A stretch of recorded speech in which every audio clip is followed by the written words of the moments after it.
नमस्कार, आप हैं IBN 7 के साथ, देख रहे हैं पाटलिपुत्र का महासंग्राम। IBN 7 हर रोज लेकर आ रहा है बिहार से हर छोटी और बड़ी खबर चुनावों के मद्देनजर। बात बिहार के चुनावी दंगल की अगर करें तो सबसे पहले बता दें कि आरजेडी की स्टार प्रचारक और लालू यादव की बेटी मीसा ने IBN 7 के साथ उत्तराधिकारी, अगड़ा बनाम पिछड़ा, मोहन भागवत, जंगल राज जैसे तमाम मुद्दों पर खुलकर बातचीत की। उन्होंने कहा कि लोकसभा चुनाव वो दुर्भाग्य से हार गई थी। मेरे भाई लड़ रहे हैं तो मैं स्टार प्रचारक हूं और बैकरूम काम कर रही हूं। उनसे बात की हमारे सहयोगी विक्रांत यादव ने।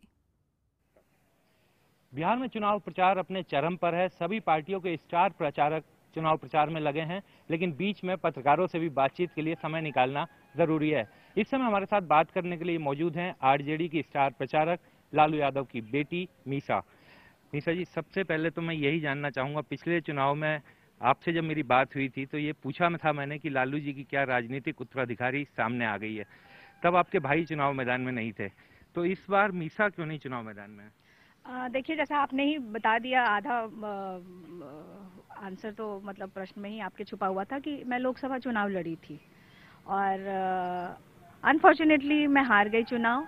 और मेरी ये मंशा थी कि मैं अपने क्षेत्र के लिए, और मेरी कोई वो मंशा नहीं है कि मैं फिर से चुनाव लड़ूं। मैं चाहती हूं कि अगर मैं सारे चुनाव मैं खुद ही लड़ लूं, मैं पार्लियामेंट चुनाव मैं खुद ही लड़ लूं, असेंबली के चुनाव मैं खुद ही लड़ लूं, तो बाकियों को कब मौका मिलेगा।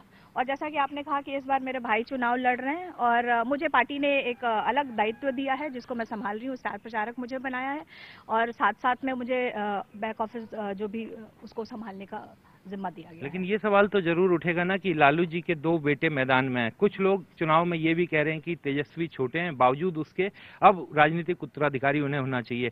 जब आप लड़ी थी तो आपके लिए कहा गया था, तो परिवार में राजनीतिक उत्तराधिकारी के लिए आपस में भी कोई चर्चा आप लोग करते हैं? बिल्कुल बिल्कुल, इस तरह की कोई बात नहीं है। ये एक मीडिया का और जो ऑपोजिशन का उठाया हुआ ये एक मुद्दा है और इस तरह की कोई बात नहीं है कि कोई उत्तराधिकारी। ये डेमोक्रेटिक कंट्री है और यहाँ पे सबको अपने अधिकार। लेकिन नेता तो एक ही होता है। नहीं, नेता एक ही होगा, ऑब्वियस नेता एक ही होगा। लेकिन पिताजी कोई तो राजा तो नहीं है, कहीं के राजा नहीं है कि उन्होंने अपने बस उनके उस सर पे ताज लगा हुआ और वो उठा के किसी को दे देंगे। और अगर ये उत्तराधिकारी की बात होती है तो मतलब मुझे हंसी भी आती है कि इस तरह का प्रश्न क्यों लोग उठाते हैं। मीसा जी, आपसे मैं एक सवाल जानना चाहूंगा कि इस बार का चुनाव सबने कहा कि आइए बैठते हैं, इस बार का चुनाव सबने ये कहा कि विकास के मुद्दे पर चुनाव होगा, विकास एक बड़ा मुद्दा बनेगा। आप लोग भी युवा हैं, आप लोगों से भी अपेक्षा थी कि विकास को एक बड़ा मुद्दा बनाएंगे, लेकिन आखिर में चुनाव फिर वही अगड़े विरुद्ध पिछड़े के बीच में आकर के फंस गया है। आरक्षण एक बड़ा मुद्दा बन गया। कल मैं लालू जी की सभा में था, वहां भी लालू जी ने ऐलान किया कि ये चुनाव अगड़े विरुद्ध पिछड़े है। आप लोगों को युवा के तौर पर क्या लगता है? देखिए, ये हम इसको मुद्दा बनाना नहीं चाह रहे थे। ये बीजेपी और आरएसएस ने इसको जबरदस्ती बिहार में ये मुद्दा बनाने की कोशिश की। अभी कुछ दिन पहले आपने मोहन भागवत जी का बयान सुना है।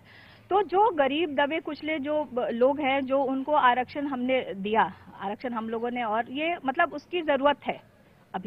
अभी ये उस हद तक नहीं पहुंचे हैं कि अपने आप ये सब कुछ कर सकते हैं और आप बीच में ही आप बोलते हैं उनसे खींच ले।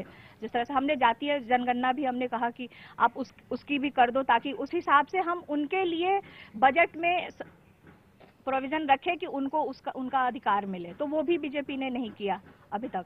देखिए, बदलाव जो है वो प्रकृति का नियम कहा जाता है कि बदलाव हमेशा अच्छा होता है। तो क्यों ना एक चर्चा की जाए देश में कि आर्थिक आधार पर आरक्षण हो। जो मोहन भागवत जी ने जो बात कही, क्यों उस बात में चर्चा क्यों नहीं होनी चाहिए? कम से कम चर्चा तो शुरुआत की जाए। देखिए, ये चुनाव के समय नहीं होनी चाहिए। जब चुनाव खत्म हो जाए तो आप इसकी चर्चा करा सकते हैं, बट चुनाव के बीच में एक शगुफा छोड़ देना किसी भी दल के तरफ से, ये सही नहीं। क्या पोलराइजेशन के लिए उन्होंने बिल्कुल छोड़ा? बिल्कुल, ये पोलराइजेशन करने के लिए, क्योंकि हम लोगों ने कहा कि जो गरीब है और अगड़ों की लड़ाई हम लड़ रहे हैं, उसमें हमने कहीं ये नहीं कहा कि हम किसी एक कास्ट, पर्टिकुलर कास्ट को लेकर के लड़ रहे हैं। ये बीच में बीजेपी ने ये लगा इनको कि ये एक मुद्दा बन रहा है बिहार में, इसलिए इन्होंने ये कार्ड खेला। लेकिन बीजेपी के कुछ नेता तो कह रहे हैं मोहन भागवत जी के बयान से हमें नुकसान हो सकता है। बीजेपी तो सामने आकर के प्रेस कॉन्फ्रेंस की कि आरक्षण पे किसी तरह का कोई बदलाव नहीं होगा, वो संविधान में मिला हुआ अधिकार है, उसमें कोई बदलाव नहीं होगा। तो बीजेपी तो खुद सामने आके कह रही है कि देखिए, बीजेपी कब सामने आई? जब लालू जी ने बहुत स्ट्रांगली प्रेस में जब ये रिलीज किया तो रविशंकर प्रसाद जी ने एक प्रेस कॉन्फ्रेंस करी और उसमें कहा कि हमें हमारी ये सोच नहीं है, ये आरएसएस की अपनी अलग है और हम बीजेपी में इस तरह की कोई सोच नहीं है।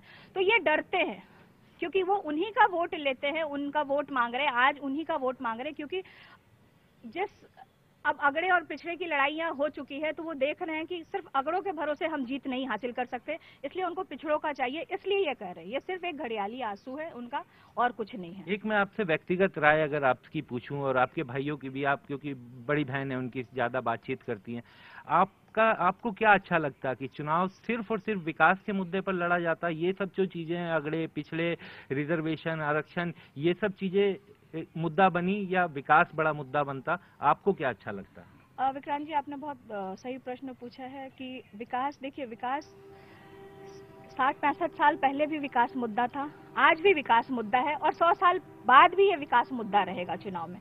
तो मुझे खुशी होती कि दोनों तरफ से विकास को मुद्दा बनाया जाता। कहीं ना कहीं राजनीतिक दलों की तरफ से ये एक पीछे हटता जा रहा है, जो आज बिहार के लोगों की जो पलायन का इशू हो रहा है कि क्यों लोग पलायन कर जा रहे हैं, विकास नहीं हो पा रहा है, या जितना विकास नीतीश कुमार जी ने जो भी विकास किया उसमें, जैसे कि हम लोग 3 फेज में इसको बांट के रखते हैं कि एक सोशल एम्पावरमेंट, पॉलिटिकल एम्पावरमेंट, और अब इकोनॉमिकल एम्पावरमेंट की बारी आई है। जैसे तो अब जो युवा है वो इस बात को समझ रहा है, 3 करोड़ जो युवा है बिहार में जो नए, उनकी नीड अलग है। उनको मेडिकल कॉलेज चाहिए, इंजीनियरिंग कॉलेज चाहिए, IIT चाहिए, जो उसमें दो तरह के लोग पलायन करते हैं। एक जो एजुकेशन लेने जा रहे हैं, जो दूसरे स्टेट में चले जा रहे हैं, हमारे यहाँ उसकी कमी है, उस पर ध्यान देने की जरूरत है।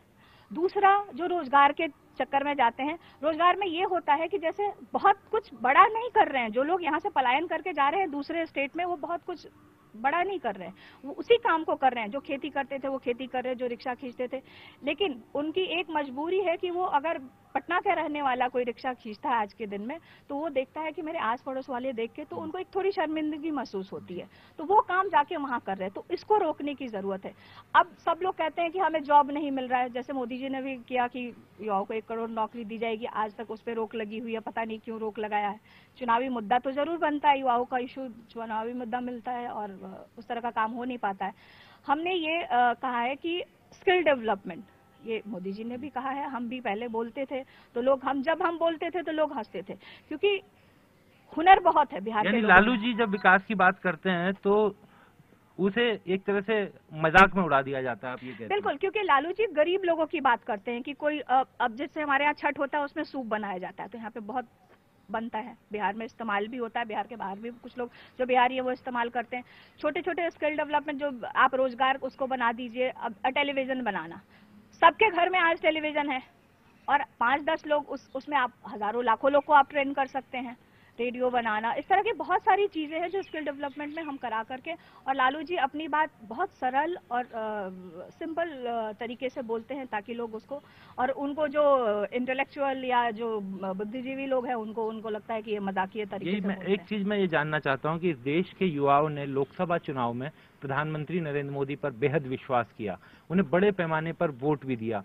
बीजेपी के कुछ नेता कहते हैं कि अब जो पिछड़ों के, गिरिराज सिंह से मैं अभी हाल में बात कर रहा था, तो उन्होंने कहा कि अब पिछड़ों के जो युवा हैं वो भी अब इंटरनेट का माउस चलाना चाहते हैं, वो अब लालू जी के कहने पर भैंस के ऊपर नहीं चढ़ेंगे। देखिए, भैंस के ऊपर पहले भी कोई नहीं चढ़ता था, ये एक तरह का भैंस के ऊपर जो लोग चराते हैं, जो उनका काम है, तो वो भैंस को नहलाते भी हैं, खिलाते भी हैं, और उसके ऊपर चराते हुए बच्चे सो भी जाते हैं, तो एक वो इशू है। आजकल वही मैं कह रही हूँ कि जो अभी इकोनॉमिकल एम्पावरमेंट की जो हम बात कर रहे हैं, हमने कहा 3 फेजेस में से हमारे दल ने या जो भी किया, जिसकी सोशल एम्पावरमेंट था, उसके बाद पॉलिटिकल एम्पावरमेंट, जो नीतीश कुमार जी ने जो महिलाओं को और युवाओं को जो भी किया, रोजगार, अति पिछड़े इन सबको जो जोड़ा उन्होंने, और अब बारी आई है एक बार में कोई भी गवर्नमेंट, जैसे मोदी जी कहते हैं मैं 15 आप 3 महीने में मैं करके दिखाऊंगा, 15 महीने बाद मोदी जी को बिहार की याद आई, और उनकी बातें, हमने तो नहीं कहा था कि 15 लाख रुपए सबके अकाउंट में आएंगे, काला धन मैं वापस लेकर के आऊंगा, रोजगार दूंगा सबको, वो भी नहीं हुआ पूरे, और उनके राष्ट्रीय अध्यक्ष कह देते हैं कि ये तो चुनावी जुमले हैं।